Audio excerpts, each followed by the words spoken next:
Halo kawan-kawan, saya Radian Pamungkas dari Manajemen Pendidikan Islam dengan NIM 12110314243. Pada kesempatan kali ini saya akan menjelaskan materi mengenai tentang manajemen kelas.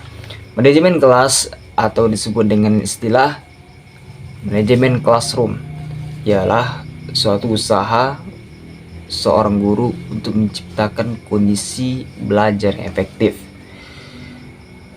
Mengenai tentang istilah-istilah atau pengertian mengenai manajemen kelas, itu setiap sudut pandang memiliki berbeda dalam definisinya. Ada pula yang mengatakan bahwa manajemen kelas adalah kegiatan pendidik untuk memelihara, menciptakan, dan mempertahankan ketertiban suasana belajar di dalam kelas sesuai dengan kriteria dengan sepihak dengan tenaga pendidik. Lalu dalam manajemen kelas ini tentu pasti akan ada tokoh-tokoh yang memiliki definisi yang berbeda-beda. Kali ini saya akan menyampaikan satu dari tokoh yang mengupas tentang manajemen kelas, yaitu dengan nama Suhardian.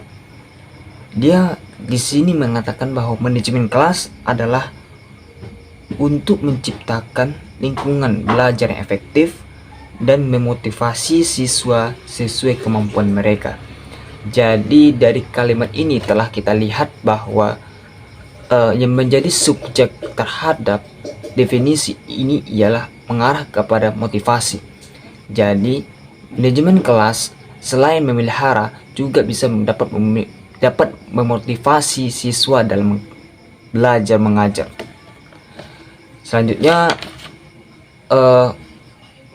peran utama yang paling penting dalam manajemen kelas itu ialah guru, karena tadi awal pengertian saya menjelaskan ada sedikit kata guru. Mengapa? Karena guru yang menjadi mengelola dalam satu lingkungan kelas. Lalu bagaimana ketika seorang guru menyiapkan suatu pembelajaran di dalam satu kelas? Apa sih strategi atau persiapan yang mereka lakukan?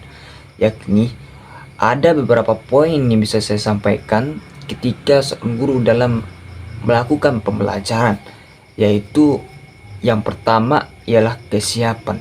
Guru perlu dengan adanya kesiapan dalam untuk mempersiapkan materi yang disampaikan oleh seorang siswa, sehingga materi yang disampaikan kepada siswa akan bisa dapat dijelaskan dengan cara yang baik. Lalu juga seorang guru sebagai motivator terhadap siswa tersebut. Kemudian apa sih menjadi tujuan dalam manajemen kelas? Yakni tujuan dari manajemen kelas ialah bagaimana siswa atau pendidik bisa dapat belajar menjadi nyaman. Karena kata kunci dari manajemen kelas ini adalah siswa bisa menjadi nyaman dalam suatu kelas. Lalu kalau kita lihat di lapangan, apa sih yang menjadi suatu kendala dalam manajemen kelas tersebut? Jawaban ini sangat beragam, tapi saya akan memberikan sedikit penjelasan mengenai tentang tersebut. Yakni dari segi ukuran kemampuan siswa dalam satu kelas, tentu ada kepandaian dalam memahami pembelajaran yang dijelaskan oleh seorang guru, dan juga ada juga seorang siswa yang kurang paham terhadap materi pembelajaran. Inilah disebut sebagai istilah diagnostic assessment. Diagnostic assessment ini apa? Yakni mengetahui kelebihan dan kekurangan seorang siswa. Jadi solusi yang bisa didapatkan ketika menemui siswa yang seperti ini ialah beragam. Salah satu yang bisa saya sampaikan ialah bagaimana seorang guru menjadi seorang motivasi, juga seorang leader, pemimpin untuk menyelesaikan masalah tersebut. Jadi siswa yang kurang pandai dalam memahami pembelajaran secara cepat itu bisa dapat dikondisikan tempat duduknya disesuaikan dengan siswa yang mahir atau paham dengan cepat dengan proses pembelajaran yang disampaikan oleh seorang guru. Jadi siswa yang kurang pandai bisa menanyai kawan yang pandai dalam pembelajaran. Nah, seolah-olah ini akan bisa memberikan suatu interaksi hubungan terhadap siswa yang satu dengan siswa yang lain atau kan sekelasnya.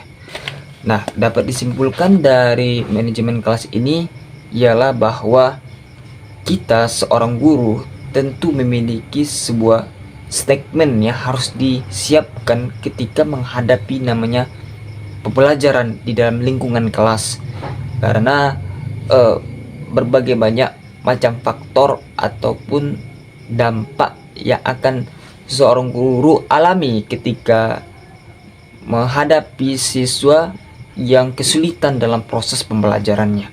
Untuk itu seorang guru haruslah siap, sigap, dan aksi dengan cepat untuk menghadapi siswa yang mengalami satu kendala ataupun problem yang dihadapinya dalam suatu lingkungan kelas. Mungkin hanya itu yang bisa saya sampaikan. Semoga bermanfaat bagi yang melihat maupun yang mendengar. Akhirul kalam, assalamualaikum warahmatullahi wabarakatuh.